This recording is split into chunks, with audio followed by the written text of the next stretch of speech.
యేసేపు గాథ.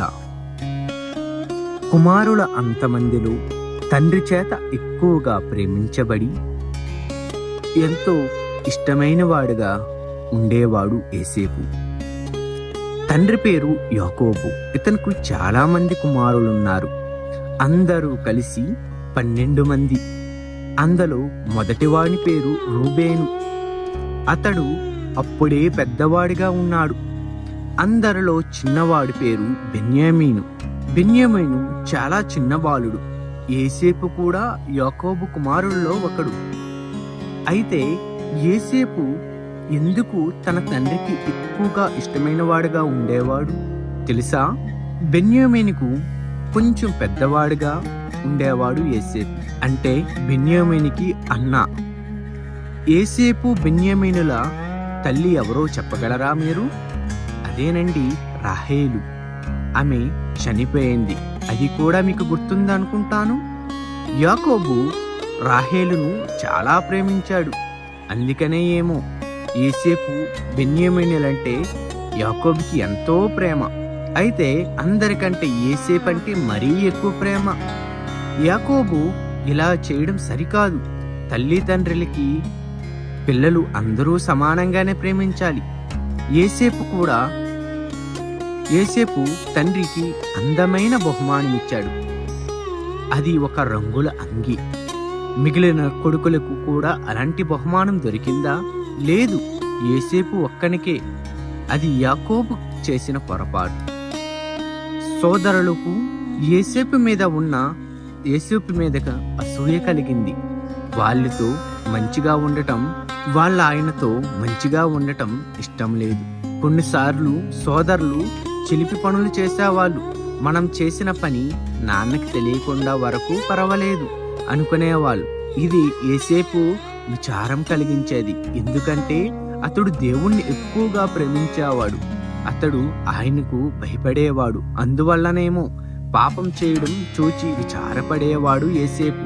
తన పాపాల కోసం ఇతరుల పాపాల నిమిత్తం విచారించేవాడు. యేసేపు అన్నలు చేస్తున్న పనుల గురించి తండ్రికి చెప్పేవాడు. అతడికి ఎందుకే అలా చేసేవాడు? ఎందుకంటే ఒకవేళ ఈ విషయం తండ్రికి తెలుస్తుంటే భయంతో చెడ్డ పనులు చేయడం తన అన్నల మానేస్తారని. అయితే యేసేపు తండ్రితో చాడీలు చెబుతున్నాడు చూచి అన్నలంతా ఆ యేసేపును ద్వేషించేవారు. అతడంటే వాళ్ళకి ఏ మాత్రము కూడా ఇష్టం లేదు. అదంతే విచారకరం.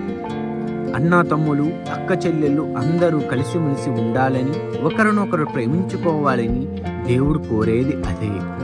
ఒకరోజు రాత్రి యేసేపు ఒక అందమైన కల వచ్చింది. తన అన్నలంతా పొలంలో పనిచేస్తున్నారు. వాళ్ళు ధాన్యం పనలుగా కొడుతున్నారు. అదేనండి, కుప్పలుగా వేసేవారు.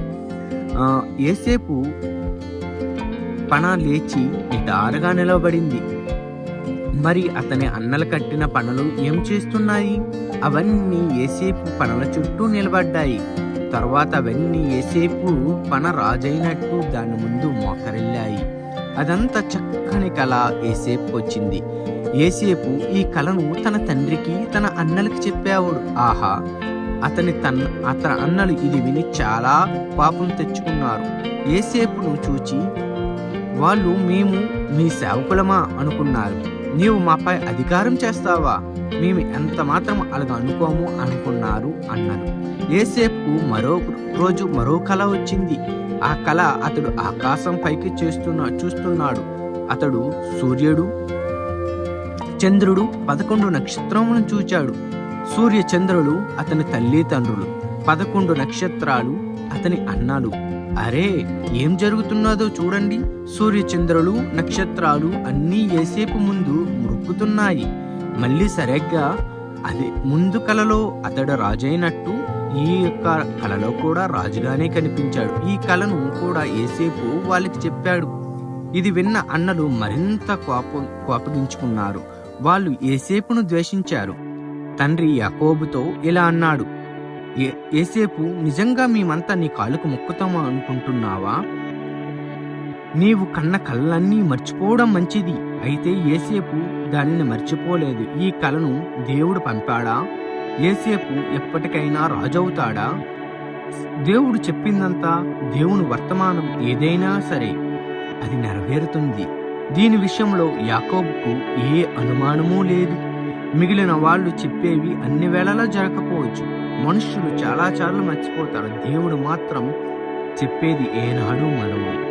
ఆయన చెప్పేది ఎప్పుడు నెరవేరుతుందో అది గుర్తించుకో మిత్రమా. మిగతా పాటు నెక్స్ట్ శుక్రవారం అప్లోడ్ చేస్తాను. Praise the lord.